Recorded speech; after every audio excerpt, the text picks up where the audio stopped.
El origen del mito. Cuando el silencio, el miedo y la pérdida moldearon a un hombre. Durante décadas, el nombre de Julio Iglesias fue sinónimo de éxito absoluto. Portadas brillantes, estadios llenos, romances legendarios, cifras de ventas que parecían irreales. El mundo creyó conocerlo. Sin embargo, detrás de la sonrisa perfecta y la voz sedosa, se escondía una biografía marcada por heridas profundas, silencios prolongados y una lucha interior que rara vez salió a la luz. Una Caeane. Un nacimiento entre privilegio y expectativas imposibles. Julio José Iglesias de la Cueva nació en Madrid en 1943, en una España que aún sangraba por las cicatrices de la posguerra.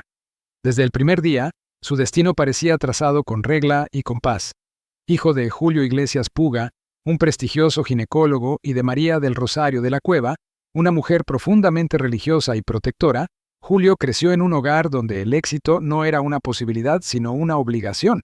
La familia Iglesias pertenecía a una burguesía ilustrada que valoraba la disciplina, la excelencia académica y el reconocimiento social.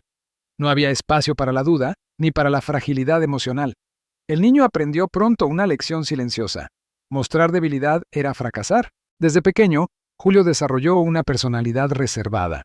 Observador, elegante incluso en gestos infantiles, parecía siempre medir cada palabra. No era timidez, era autocontrol, una coraza temprana. El fútbol como refugio y promesa. Antes de que existiera el cantante, existió el portero. El joven Julio encontró en el fútbol una vía de escape emocional. Defender la portería significaba controlar el caos, anticipar el peligro, resistir bajo presión. No es casual que ese rol le atrajera tanto. Su talento lo llevó a las categorías juveniles del Real Madrid, una hazaña extraordinaria para un adolescente. Allí, por primera vez, Julio sintió que su identidad no dependía únicamente de su apellido. En el campo era valorado por lo que hacía, no por quién era su padre. Pero incluso entonces, la presión era brutal. Cada entrenamiento era una prueba, cada error una humillación interna. Julio no jugaba solo para ganar, jugaba para demostrar que merecía existir. La noche que destruyó una vida y creó otra, a los 20 años, cuando el futuro parecía ya decidido, derecho, fútbol, prestigio, ocurrió lo impensable. Un accidente de tráfico lo dejó al borde de la muerte. La lesión fue devastadora. Daño grave en la columna vertebral, meses de inmovilidad, pronósticos inciertos. Durante un tiempo, los médicos dudaron de que volviera a caminar. Ese periodo marcó el verdadero nacimiento de Julio Iglesias, pero también su mayor trauma. De golpe, perdió todo aquello que le daba sentido: el cuerpo, el deporte, el control. El joven brillante quedó reducido a una cama, rodeado de silencio y miedo. La soledad fue absoluta. En una época en la que la salud mental no se discutía, Julio enfrentó una depresión profunda sin nombre ni apoyo psicológico. Sonreía a las visitas, pero por dentro se derrumbaba. La guitarra como salvación y condena. Fue en ese encierro físico donde apareció la música. Un enfermero le regaló una guitarra para ayudarle a recuperar la movilidad de las manos. Al principio, fue un ejercicio mecánico. Luego se convirtió en algo más peligroso, un lenguaje emocional. Julio comenzó a escribir canciones no para el público, sino para sobrevivir. Cada acorde era una confesión que no se atrevía a pronunciar. Cada letra, una forma de llorar sin lágrimas. Pero la música también trajo culpa. En su mente, cantar significaba renunciar definitivamente al hombre que debía ser. El abogado respetable, el deportista exitoso, el hijo perfecto. Cada melodía era un acto de traición a las expectativas familiares. La familia. Amor, miedo y silencio. Aunque siempre habló con respeto de sus padres, la relación con ellos estuvo marcada por una distancia emocional profunda. El padre, hombre de ciencia y reputación, veía la música como un pasatiempo, no como un destino digno. La madre, más comprensiva, temía por el juicio social. Julio aprendió a callar sus conflictos. Nunca discutía abiertamente, nunca reclamaba. Prefería agradar, incluso cuando eso significaba desaparecer un poco más cada día. Este patrón, buscar amor a través del rendimiento, no de la vulnerabilidad, se repetiría más tarde en sus relaciones sentimentales. El miedo al fracaso como motor secreto, contrario a la imagen pública del seductor seguro de sí mismo, el joven Julio estaba dominado por el pánico al rechazo. Cada audición, cada presentación era una batalla interna. No cantaba por ambición, cantaba por miedo a volver a ser invisible. Cuando finalmente ganó el Festival de Benidorm en 1968, el triunfo no trajo paz. Trajo una nueva forma de presión. Ahora debía sostener el éxito. Y Julio, que había aprendido a sobrevivir en la pérdida, no sabía cómo habitar la estabilidad. El nacimiento de una máscara. Aquí se forjó la imagen que el mundo conocería: elegante, distante, romántico, casi inalcanzable. Esa máscara no era arrogancia, era protección. Julio entendió que si el público se enamoraba del personaje, nunca tendría que mostrar al hombre herido. La fama se convirtió en un escudo. Cuanto más amado era por millones, menos tenía que explicar su tristeza a unos pocos. Un éxito construido sobre ruinas emocionales. Antes de los récords, antes de los amores legendarios, hubo un joven paralizado por el miedo, marcado por la pérdida, educado para no fallar jamás. La vida de Julio Iglesias no comenzó en los escenarios, sino en una habitación silenciosa, mirando al techo, preguntándose si aún tenía derecho a soñar. Y ese dolor, nunca resuelto del todo, sería la fuente secreta de su arte y de sus futuras tragedias personales. La fama, como anestesia, mujeres, poder y una soledad que nadie quiso ver, huida del dolor, del pasado, de sí mismo. La fama no llegó como un premio, sino como un narcótico, poderoso, adictivo, eficaz, pero temporal. Durante años, el mundo confundió exceso con felicidad. Julio permitió ese malentendido. Le convenía el ascenso meteórico. Cuando el éxito no deja tiempo para respirar, tras el Festival de Benidorm, la carrera de Julio Iglesias explotó con una velocidad inhumana. Discos, giras, entrevistas, programas de televisión. España se le quedó pequeña en cuestión de meses. Luego, Europa. Luego, América Latina. Finalmente, Estados Unidos. Cada paso hacia arriba era celebrado como una conquista histórica. Nadie preguntó a qué costo emocional. Julio apenas dormía. Vivía en hoteles, aeropuertos, camerinos, no había rutina, no había hogar, solo movimiento. Y en ese vértigo constante, algo peligroso ocurrió. El silencio desapareció. Ya no tenía que escuchar su voz interior, el seductor universal. Deseo como sustituto del afecto. La imagen pública de Julio se construyó rápidamente alrededor de un arquetipo irresistible. El amante latino, elegante, misterioso, siempre rodeado de mujeres bellas. La prensa alimentó el mito. Él no lo negó, pero detrás de esa narrativa había una verdad incómoda. Julio no buscaba placer, buscaba validación. Cada conquista era una confirmación de valor. Cada mirada, un aplauso íntimo. El amor, en su forma profunda y vulnerable, le resultaba peligroso. Exigía algo que él no sabía ofrecer: presencia emocional. Las relaciones se sucedían con rapidez. Intensidad inicial, pasión desbordada, promesas implícitas y luego distancia. No por crueldad, sino por miedo. Miedo a ser conocido de verdad. El matrimonio y la imposibilidad de pertenecer. Cuando Julio se casó con Isabel Preisler, el mundo creyó ver al artista finalmente asentado. Belleza, glamour, familia. Desde fuera, parecía el equilibrio perfecto entre éxito profesional y vida personal. Desde dentro era otra cosa. Julio estaba emocionalmente ausente incluso cuando estaba físicamente presente. Su mente seguía en el escenario, en el próximo disco, en la siguiente gira. El hogar no era un refugio, sino una pausa incómoda. La paternidad despertó en él sentimientos contradictorios. Amor, sí, pero también una profunda ansiedad. Temía repetir el modelo distante que había vivido. Y, paradójicamente, terminó reproduciéndolo. El matrimonio no fracasó por falta de amor, sino por incapacidad de intimidad real. Estados Unidos. La conquista del mundo y la pérdida de identidad. El salto al mercado anglosajón fue un logro sin precedentes para un artista español. Cantar en inglés, conquistar Billboard, colaborar con estrellas internacionales. Julio se convirtió en un producto global, pero esa globalización tuvo un precio invisible: la fragmentación del yo. Julio ya no sabía quién era sin el personaje. En cada país debía ser una versión distinta de sí mismo. Romántico en Francia, exótico en América Latina, sofisticado en Estados Unidos. El hombre real quedó enterrado bajo capas de estrategia. Cuanto más famoso era, más solo se sentía. El lujo como escenario vacío. Yates, mansiones, coches, relojes, islas privadas. La vida de Julio parecía sacada de una fantasía colectiva. Sin embargo, el lujo no calmaba el insomnio. No llenaba las noches largas tras los conciertos. No respondía a las preguntas esenciales. En privado, Julio vivía rodeado de gente, pero carecía de confidencias reales. Nadie quería al hombre vulnerable. Todos querían al icono. Y él, Agor Dodó, aceptó ese trato injusto. El miedo constante al declive. Detrás de cada sonrisa pública había una obsesión: no caer. Julio había perdido una vida una vez, la del futbolista, y juró no volver a perder otra. El éxito debía mantenerse a cualquier precio.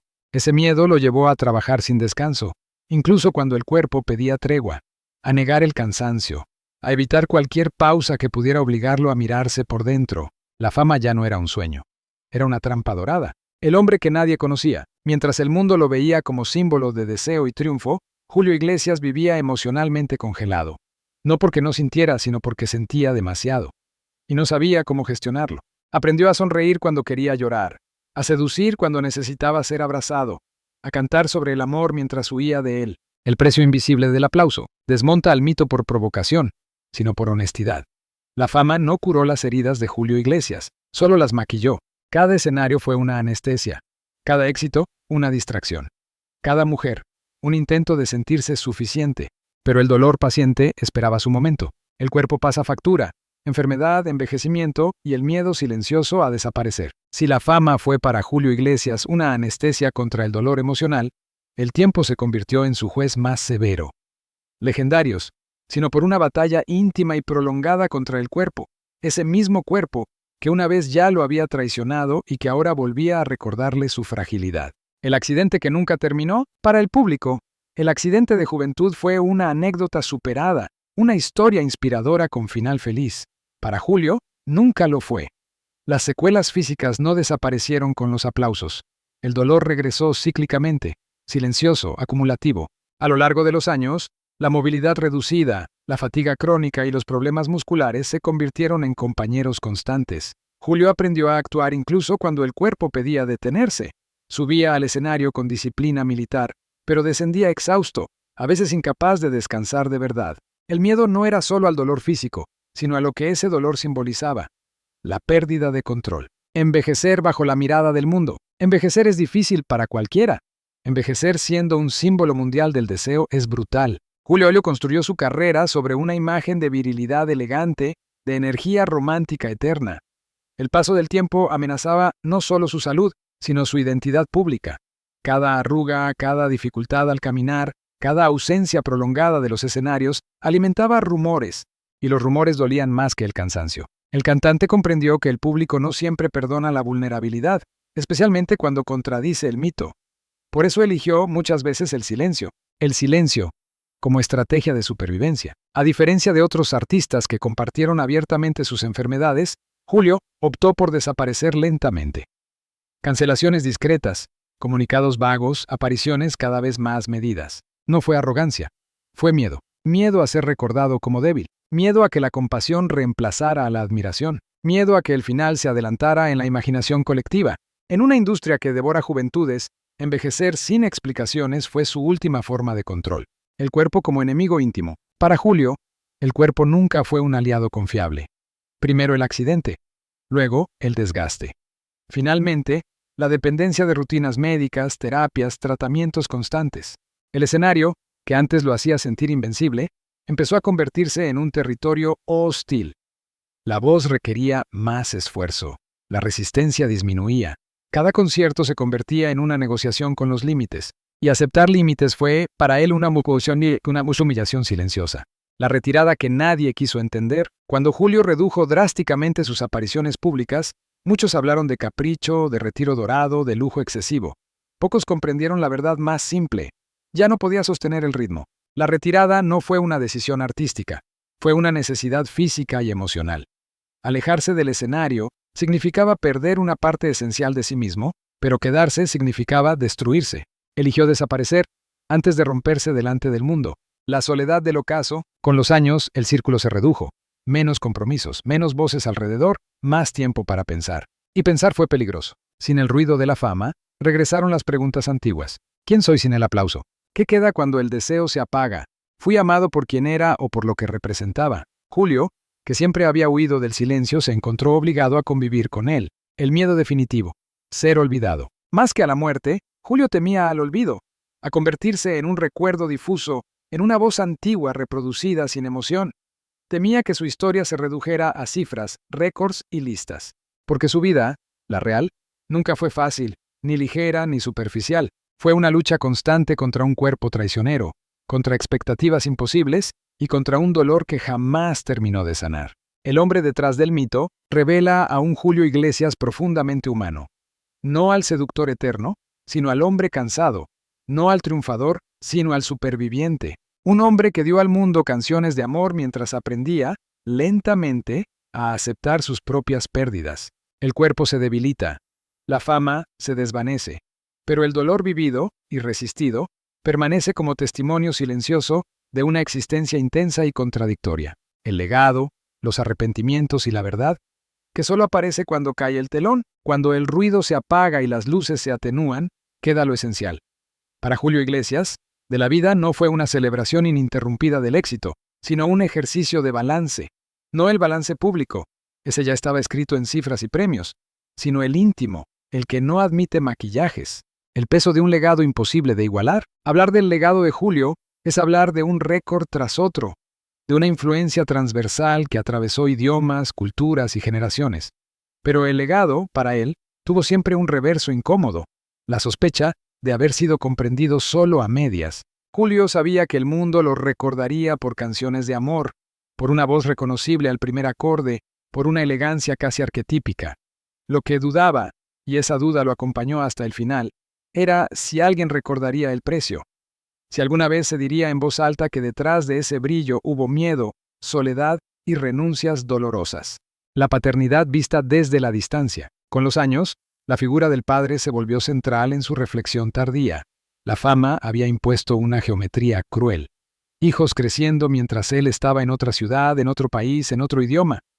Julio amó a su familia, pero no siempre supo estar. En entrevistas tardías, cuando la prisa ya no mandaba, dejó entrever una melancolía serena, la conciencia de haber cambiado tiempo irrepetible por aplausos. No se trataba de culpa teatral, sino de una nostalgia callada por los gestos cotidianos perdidos. Comprendió tarde que el éxito, cuando lo ocupa todo, cobra intereses. El amor verdadero y la calma tardía, a diferencia de la vorágine sentimental de décadas anteriores, el final de su vida estuvo marcado por una búsqueda distinta: la calma. Ya no la conquista, no el vértigo, no la validación. La calma. Julio descubrió, quizá por primera vez, que el amor podía ser silencioso, no performativo, ajeno a las cámaras, y en esa discreción encontró algo cercano a la paz, no perfecta, no completa, pero real. Fue entonces cuando entendió una verdad simple y devastadora. El amor que no exige máscaras es el más difícil de sostener cuando uno ha vivido ocultándose. La reconciliación con el cuerpo y con el tiempo. Aceptar el cuerpo envejecido fue uno de sus mayores aprendizajes finales. No hubo épica, hubo aceptación lenta, a veces dolorosa. El cuerpo ya no respondía como antes, pero tampoco exigía demostraciones. Julio dejó de pelear contra el reloj. Comprendió que resistirse solo multiplicaba el sufrimiento, y en esa tregua encontró una dignidad nueva, la de quien no necesita probar nada. El silencio elegido, a diferencia del silencio impuesto por la enfermedad o el agotamiento, este fue un silencio consciente. Elegido. Protector. Julio se retiró del ruido no para desaparecer, sino para existir sin espectáculo. Ese retiro desconcertó a muchos. Para él, fue una liberación. Por primera vez, su vida no estaba organizada alrededor de expectativas ajenas. No debía responder a nadie más que a sí mismo. Los arrepentimientos que no se gritan. Julio no fue un hombre de confesiones grandilocuentes. Sus arrepentimientos nunca llegaron en forma de lágrimas televisadas. Fueron sobrios, contenidos, casi pudorosos. Arrepentimientos por no haber pedido ayuda cuando la necesitaba. Por haber confundido fortaleza con silencio. Por haber creído que amar era rendirse. No intentó reescribir su historia. Aceptó sus sombras como parte inseparable del camino. La verdad final. El mito fue una armadura. La verdad que emerge cuando cae el telón es simple y humana. Julio Iglesias no fue feliz porque fue famoso. Fue famoso porque huía del dolor. La música, la seducción, el éxito fueron herramientas de supervivencia. Y sobrevivió. A la pérdida, al accidente, al desgaste, a sí mismo. El mito fue una armadura brillante. El hombre, debajo, fue vulnerable, contradictorio, profundamente humano. Lo que queda cuando todo pasa, cuando el mundo apague definitivamente las luces sobre su figura, quedarán las canciones. Pero para quien quiera mirar más allá, quedará también una lección silenciosa. El éxito no cura las heridas, solo las aplaza. Julio Iglesias vivió muchas vidas en una sola. Algunas luminosas, otras oscuras, todas reales. Y quizás ahí resida su verdad más profunda. No fue el seductor eterno, ni el triunfador invencible, sino un hombre que aprendió demasiado tarde que la vulnerabilidad no resta grandeza, la revela.